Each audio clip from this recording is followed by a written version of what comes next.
Final score: Wrexham 2, Salford City 1. I'm Mark Griffiths from Wrexham AFC, and that was fun. It was great to see the players who aren't getting that much pitch time in the league showing what they can do, and a number of them certainly didn't do themselves any harm in terms of their prospects to get picked for the league side. A word for Salford though, because they, like us, rotated their team heavily. They got good strength and depth looking at that because they played a nice brand of passing football. They were very patient and they made more chances against us than Shrewsbury did. Fairly even game, but Wrexham coming through in the end. So, like I say, Wrexham completely changed the entire side. 11 changes, second time that Phil Parks, well, third, I suppose, that Parks has done this season. And Salford actually, with Wrexham maybe not quite gelling, had the better of the opening exchange. I suppose that was the pattern till the last 20 minutes or so, that Salford dominated possession and made some chances. The beauty of Wrexham's deep squad, of course, is that if we are under pressure, we know that just one decent ball into a good striker, one of the many we've got, can lead to a goal. That was kind of the story of the first 20 minutes. Salford are moving it around well. Kelly and Mai on the right was looking very lively, also on the left, and was giving problems to Luke Bolton. And yeah, their best chance came after a quarter of an hour in the opening stages. Really good spell of possession. Ended with Taylor, who was also good down the right hand side, although Jacob Mendy had a very good game up against him, managing to rip a tempting ball across the face of goal. Mai slid in with the defender and couldn't quite make contact at the far post. Almost immediately Wrexham went close, and I thought this was an indication really of how the game was going at that point. Mullin picking the ball up and out of nothing hitting a speculative shot from 25 yards, but it was a good one. It looped beyond the keeper but went wide of the post. But it was I think, a sign of Mullin, the skipper, saying, Mo Farley and I are not getting enough service up here. Let's get this going. And indeed, within 3 minutes, Mullin had his first goal of the season. It was a cracking goal, although it was born out of an error by Salford. Shepherd trying to get down the right-hand side, squaring the ball really sloppily and picking up Seb Reven. And Reven carried the ball sensibly as far as he could before feeding the ball into Mullin, right of centre. And he, as he often looks to do, just cut inside, set himself and curled a delicious shot with his left foot around the keeper and into the top corner, finishing at the highest quality, and Wrexham had the lead. Salford responded well though. They stuck with their game plan. They continued to control play in midfield. It was a strange looking midfield that Wrexham picked. I mean, we looked at the team, everybody was just trying to work out exactly how it would work, because there were four wing backs in there. And what it was that Anthony Ford and Jacob Mendy, both making welcome returns from injury, came in. Mendy was the left wing back. The right wing back was Bolton. And then Ford played as a right-sided midfielder in the three, something he's done a lot in his career. And Reven played as the left-sided midfielder in the three, something which, as far as I'm aware, he's never done in his career. And then in the middle of them all was James Jones, who of course is a midfielder, but he's a box-to-box midfielder, isn't he? We've never used him in a central sort of controlling position like that. The trio had to bed in, and once they did a good job, I thought. But anyway, Salford, like I said, responded well to going behind.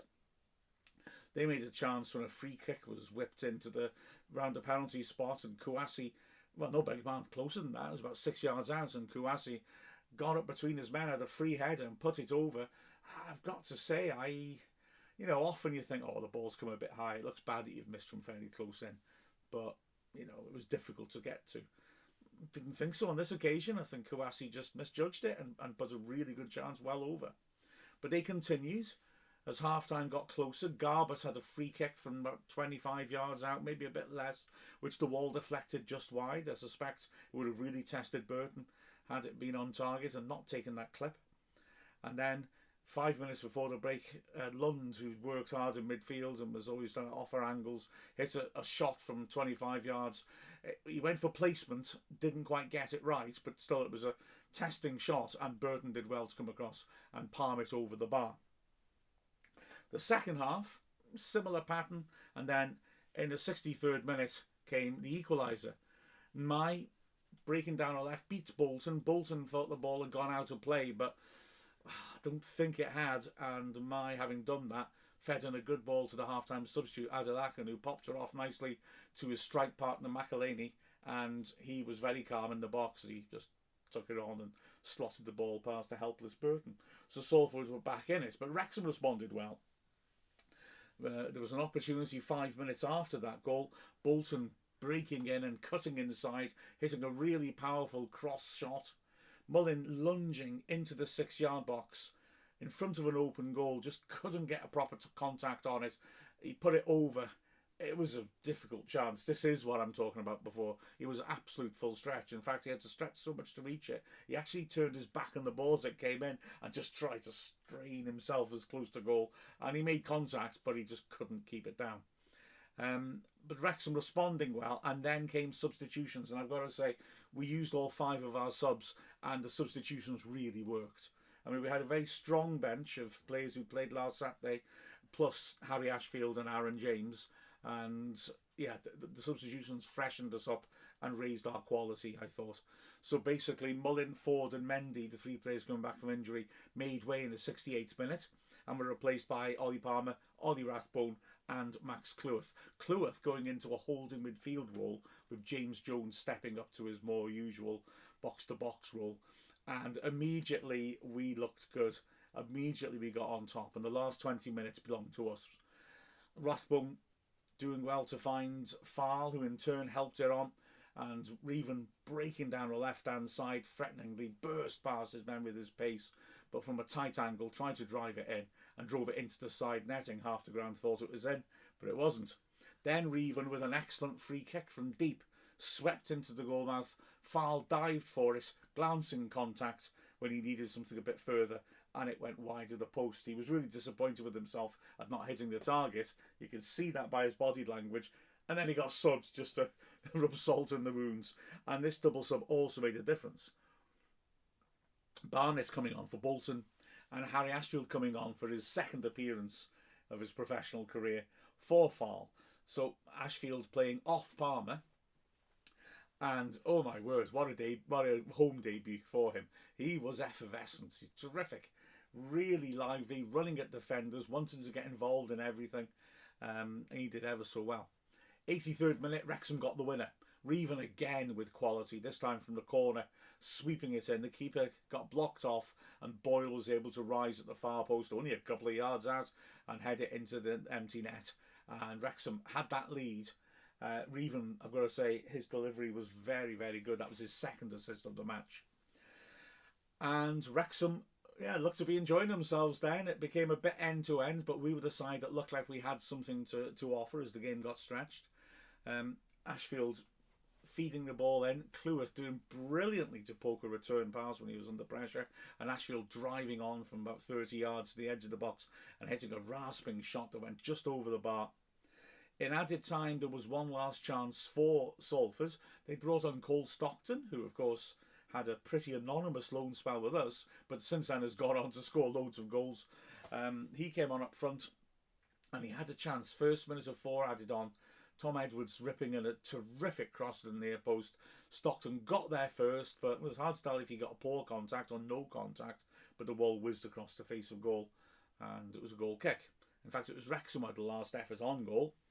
Barnes feeding a high diagonal, Palmer knocking it down adroitly, and Ashfield on the edge of the area. Back to goal, taking a touch, spinning and hitting a fine shot, which again just whistled over the bar. A fun match, an enjoyable game to watch. We saw some players on the fringes really impress, and with Dobson and Lee carrying injuries at the moment, you hope they're fit for Birmingham. Cannon might be as well, you would hope, but certainly some of these players didn't do themselves any harm. So looking at the performances, Burton had nothing to do really. He had one difficult save to make, he made it well, palming it over the bar, and the goal he had no chance for. It has to be a terrific save to stop that. The 3 centre-backs, didn't do themselves any harm. I thought Dan Scarr particularly was terrific. You could really see, we didn't see as much at Sheffield United, we did in this, his physicality. He dominates the penalty area. This guy's brought in as a major signing and he's not been able to break in yet, but you could see those qualities there. He was a really strong central defender in that 3. to his left, Boyle had a good game, not just with the goal. He looked very solid. And likewise, Brunt, who had some fun charges down the right-hand side during the first half as well. He's got a decent range of passing, I think, Brunt, too. You can see how he fits into that Wrexham profile of having wide centre-backs who want to join in and step into midfield.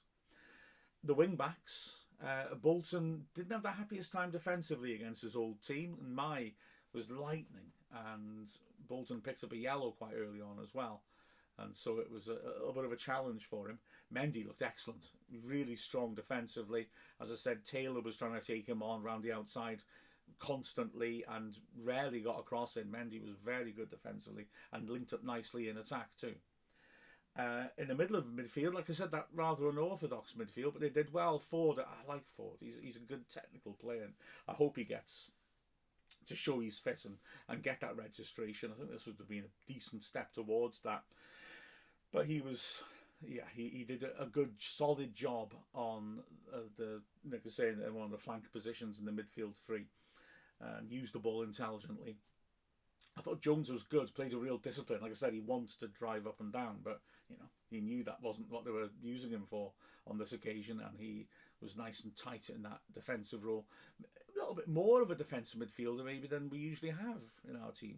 He was sitting off and protecting the back three quite a lot. Made some good interventions, used the ball well, and then Reven was terrific. I mean, 2 assists, constantly threatening with his pace. Had a couple of good efforts and goals, as I said, and used the ball intelligently.